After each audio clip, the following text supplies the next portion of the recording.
Solo levelling reawakening एक नई शुरुआत की कहानी है जिसमें त्याग, जिम्मेदारी और एक बार फिर से खड़े होने का संदेश है। यह पुरानी कहानी को नए तरीके से आगे बढ़ाती है। सुंग जिनवू, जो एक सामान्य हंटर था, एक दिन एक खतरनाक ड्यूंजन में फंस जाता है। वहां उसे और बाकी हंटर्स को एक खतरनाक शैडो मॉन्स्टर का सामना करना पड़ता है। इस लड़ाई में कई हंटर्स की मौत हो जाती है और सुंग जिनवू भी मर जाता है, लेकिन एक रहस्यमयी शक्ति उसे जीवन देती है। अब उसे एक नई शक्ति मिल जाती है जिससे वह अपनी ताकत खुद बढ़ा सकता है और अब वह पहले से कहीं ज्यादा मजबूत हो जाता है।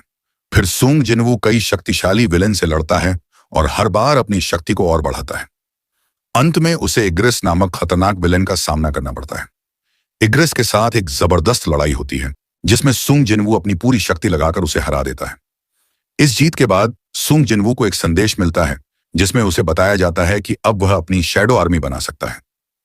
इसका मतलब है कि अब वह अपने पास एक ऐसी सेना रख सकता है जो उसकी मदद करने के लिए तैयार हो। वह अपनी शैडो आर्मी को तैयार करता है और दुनिया को बचाने के लिए आगे बढ़ता है। रेड गेट का रहस्य। रीअवेकनिंग में एक नया खतरा सामने आता है जो रेड गेट के रूप में दिखता है। यह एक खतरनाक द्वार है जिसके माध्यम से शक्तिशाली शैडो प्राणी और विलेन मानव दुनिया में आ सकते हैं। यह द्वार सुंग जिनवू के लिए नई चुनौतियां लेकर आता है। उसे इन नए खतरों का सामना करना पड़ता है और अपनी बढ़ी हुई शक्तियों से लड़ाई करनी पड़ती है। Red gate arc. चुल अपनी गिल्ड के प्रशिक्षण अभ्यास के दौरान एक रेड गेट के अंदर फंसा था। शुरुआत में वह अपनी टीम को 2 हिस्सों में बांटने का निर्णय लेता है। वह शक्तिशाली टीम को गेट को साफ करने के लिए भेजता है और कमजोर टीम को जिनवू के नेतृत्व में सुरक्षा के लिए छोड़ देता है। लेकिन चुल की खराब नेतृत्व क्षमता के कारण उसकी टीम को भुखमरी और बर्फीले मौसम का सामना करना पड़ता है और वे येटियों से आसानी से हार जाते हैं। केवल चुल ही बचता है, लेकिन वह डर के मारे जंगल में भाग जाता है। जब वह जंगल में दौड़ रहा था तो चुल को जिनवू की टीम मिल जाती है जो पूरी तरह से स्वस्थ और आपूर्ति से भरी होती है, क्योंकि जिनवू और सिस्टम ने उनकी मदद की थी। चुल यह मानता है कि उन्होंने आपूर्ति को छिपाया है और गुस्से में आकर उन पर हमला कर देता है। लेकिन इससे पहले कि वह कुछ कर पाता, जिनवू उसे पीठ से थप्पड़ मारकर एक पेड़ में फेंक देता है और उसे बेहोश कर देता है। जब चुल होश में आता है तो वह जिनवू पर पीछे से हमला करने की कोशिश करता है, लेकिन इग्रिस जिनवू की छाया से बाहर निकलता है और चुल को अपनी तलवार से घोंप देता है। चुल आखिरी बार जिनवू को गालियां देता है और उसकी चोटों के कारण मर जाता, और फिर जिनवू उसे शैडो सोल्जर के रूप में जीवित कर देता है। उसका नया नाम आयरन रखा जाता है। चुल अपनी गलतियों को स्वीकार करने में असमर्थ था और दूसरों की मौतों को परिस्थितियों पर आरोपित करता था। जब उसे यह पता चलता है कि जिनवू की टीम जीवित रही क्योंकि उन्होंने खुद तैयारी की थी, तो वह मानसिक रूप से असंतुलित हो जाता है और जिनवू पर हमला करता है।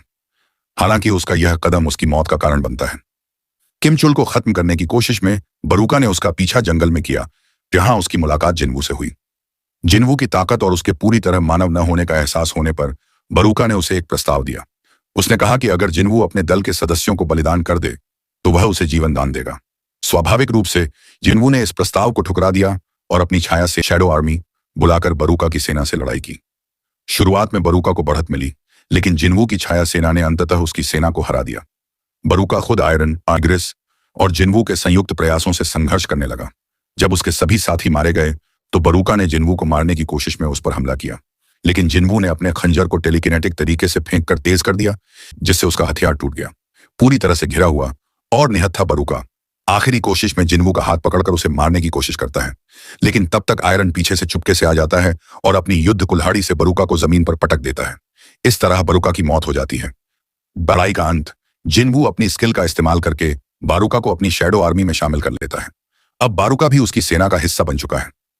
यह लड़ाई दिखाती है कि सुंग जिनवू केवल ताकतवर ही नहीं बल्कि एक समझदार योद्धा भी है। उसने बारूका को हराया और उसकी ताकत को अपने पक्ष में इस्तेमाल किया। सच्चा योद्धा वही होता है जो न केवल अपनी ताकत बल्कि दिमाग का भी सही इस्तेमाल करे। सुंग जिनवू ने हर बार यह साबित किया है। यह लड़ाई दिखाती है कि संग जिनवू कितनी अधिक ताकतवर हो चुका है और उसके पास अब डेमन जनरलों जैसे दुश्मनों को हराने की शक्ति है। लड़ाई के बाद, इस जीत के बाद, संग जिनवू और भी ताकतवर दुश्मनों का सामना करता है और अपनी शक्तियों को और बढ़ाता है।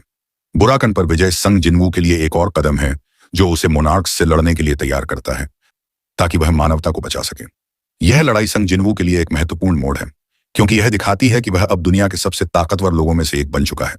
अगर आपको यह वीडियो पसंद आया हो तो हमारे चैनल पीयूष एक्सप्लेन को लाइक करें, दोस्तों के साथ शेयर करें और सब्सक्राइब करना न भूलें ताकि आपको हर नए रोमांचक चैप्टर की जानकारी सबसे पहले मिले। जल्द ही मिलते हैं एक और धमाकेदार एपिसोड के साथ।